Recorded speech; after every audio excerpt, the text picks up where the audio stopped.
Hi there, I'm Dr. Teresa Caraway, CEO of Hearing First, and welcome to our Facebook Live Ask Me Anything event. We're broadcasting live from New York City, and we're glad you're joining us. At Hearing First, we believe every family needs to know the status of their baby's hearing first, because all child development hinges on knowing that, so the baby can develop communication and spoken language skills and develop to their full potential. And so we also want to make sure that we know that babies who are born deaf or hard of hearing can and do learn to listen and talk just like their typical hearing friends every single day. So I'm here today with Elizabeth Rosenzweig, and thank you so much for joining us. Elizabeth is a friend and colleague. She's a certified listening and spoken language specialist and auditory verbal therapist. And we're hanging out in your neck of the woods, Exactly. aren't we? Because on her professional journey, Elizabeth is currently teaching and completing a PhD at Columbia University. She also has a private practice in auditory verbal therapy, and she serves as a member of the board of directors of the A.G. Bell Academy for Listening and Spoken Language. So welcome, we're glad you're here. Thank you for having me. Yeah, and we're going to have fun today talking about and discussing tips for parents who want their baby to learn to listen and talk. So you're invited to submit your questions by posting in the comments section below, and Elizabeth and I look forward to answering your questions today. So, okay, Elizabeth, we have our first one, and it says that this person has an infant, and sometimes she just sleeps through the entire early intervention session. And so this mom is wondering, is it even worth it to attend? Sounds about right? Babies sleep all the time. And babies don't keep a calendar. They don't know, well, Mondays from 9 to 10, I really better be on because that's our hour with our early interventionist. And that's completely fine. Kids are kids. They deserve to be kids. Mm-hmm. And really, that intervention session is about the family. It's about giving you the skills and techniques that you need so then you know, okay, when she wakes up, every other hour this week, I can do this while we're cooking dinner, while we're doing laundry, while we're playing. So the intervention session really should be about giving you the skills that you need. You can do it whenever the baby wakes up. Yeah, and so in fact, as listening and spoken language specialists, we kind of always say if one person has to miss the intervention session, let it be the child and not the parent, because we're really about guiding and coaching families and empowering them and building capacity in them to be their child's first and most important teacher. Yes, so the parents are always going to do it better than we can. Absolutely. So no stress, don't stress out if that baby is sleeping through the entire early intervention session. We don't. Right, do we? Lucky them, they get a nap. Yeah. So that kind of leads to the next question, and that is that, babies don't talk yet. And they usually aren't talking till the first word 12 months of age, plus or minus a few months. And so why does a baby need speech therapy? Yeah, I hear this question all the time. And so I think what's important to realize is there are so many of these amazing milestones that happen in this first year, right? That baby's brain is so ready to learn and grow. And so though it seems like that first word kind of happens by magic, there are so many small milestones and precursor skills that your baby is learning that whole first year. And that's what intervention can help you, first of all, to put on those lenses and see that, see the magic that's happening in your baby's brain, and provide the coaching that will help you get there. And so I think sometimes, people call it speech therapy, but it's so much more than that. It's about listening skills, it's about language, it's about cognitive skills and communication. Speech is just a small part of that. Right, and so babies are really learners from day one, aren't they? And one of the things that happens is that we know that hearing loss is not about the ears, it's about the brain. So that first year of intervention is so critical, like you say, to be looking at and emphasizing and encouraging those typical developmental milestones and building that baby's brain. And it's so much fun. It is so much fun, isn't it? The other thing is that another question we have is that how do people know, or how does a family know if they're receiving good services for their child? Yeah, it's really scary. I always say, like, if I went to a mechanic, I know nothing about cars. Yeah. I could get totally taken for a ride and I would have no idea. And so when parents find out they have a baby who is deaf or hard of hearing, you're kind of thrown into the deep end and you have to be an expert at this, and no pressure because it's only your child's future. So don't blow it. But how do you know? So I think first you have to be really clear about what are my goals for my child. And this is going to be different for every child and every family. And so it's really being clear about what's our destination.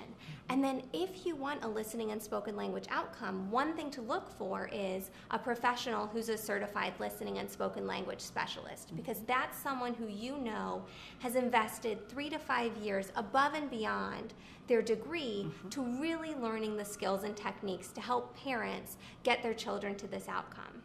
Yeah, well, and so that's one thing that parents can look for that assures some minimal qualifications of a professional.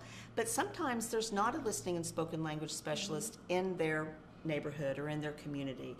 So what could a parent look for in terms of their intervention session of what they should expect and to help guide and coach them? Right, there might not be someone in your state or in your country even. So I think it's really important to find a professional who supports you and supports your outcome, who is really, you're drafting them onto your team to help you steer in the direction you want to go. Someone who's really clear with you about what they're doing and why, someone who works with you to set goals, someone who gives you the skills, who's really your coach, not coming in just to work with the child while you watch. Yeah, those are all excellent tips. And, you know, one of the reasons at Hearing First, we have a family support community, and we also have a professional learning community. And I would encourage you, if you're in a situation, to invite your team to come join those communities so that there's a lot of discussion happening there and equipping knowledge and skills and even learning more and sharing experiences. So it's another enhancement to services that can happen. Right. You want a professional who's really invested in his or her own professional development, continuing to learn, continuing to grow. Absolutely. So you're getting the best, most current knowledge for your child. Yeah, those are all terrific tips. Okay, another question we have, and this is one that I think that you and I get a lot as early interventionists, and that is, are there any special toys that a family needs so they can teach their child to listen and talk? Yeah, I hear this a lot right around birthdays, around holidays. Grandparents love to ask this question.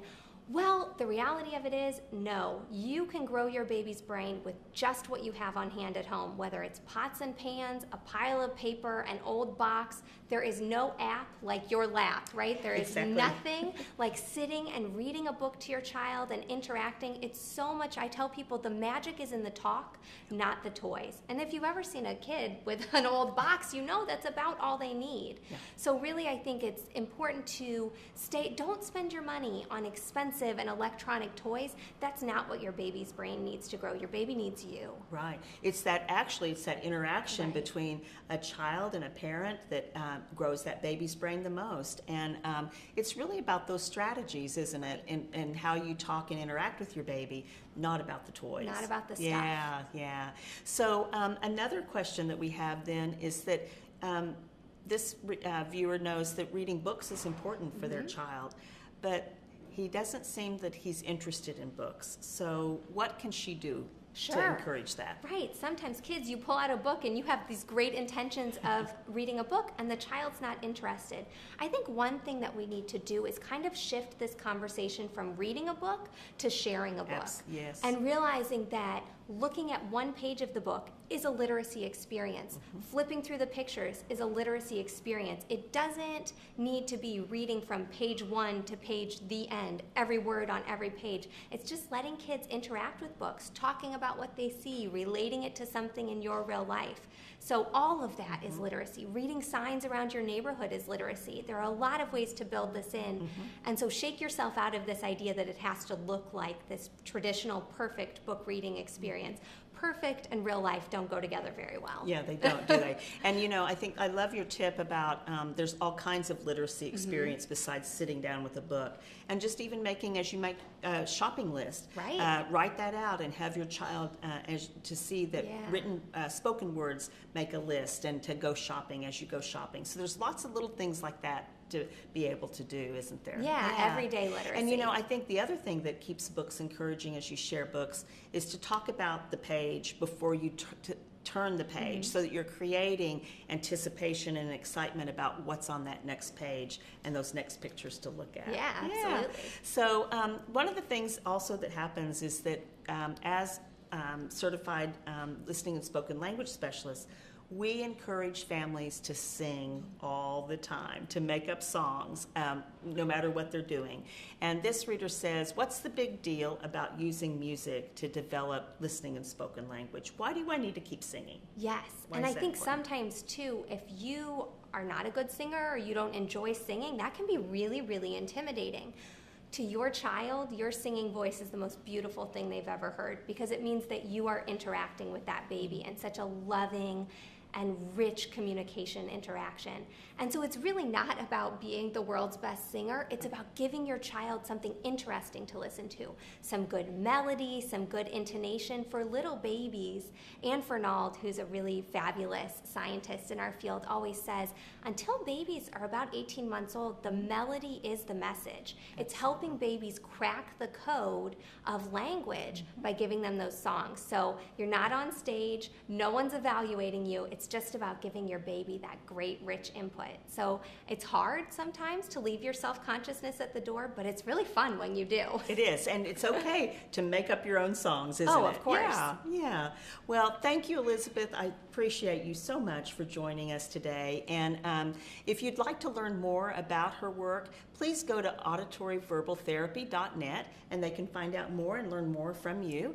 And also, if you'd like to continue the discussion with other families or other friends of listening and spoken language specialists, plug into our family support community. There's lots of great things happening there and information being exchanged from family to family. And I think you'll find amazing support on your journey.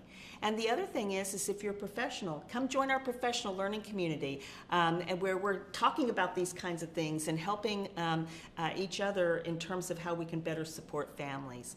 And if you'd like to stay up to date on the latest listening and spoken language related information and resources, go to our website at hearingfirst.org and subscribe to our newsletter. We'd love to keep connected with you. But thank you for being here, and thank you for joining us today. Thanks.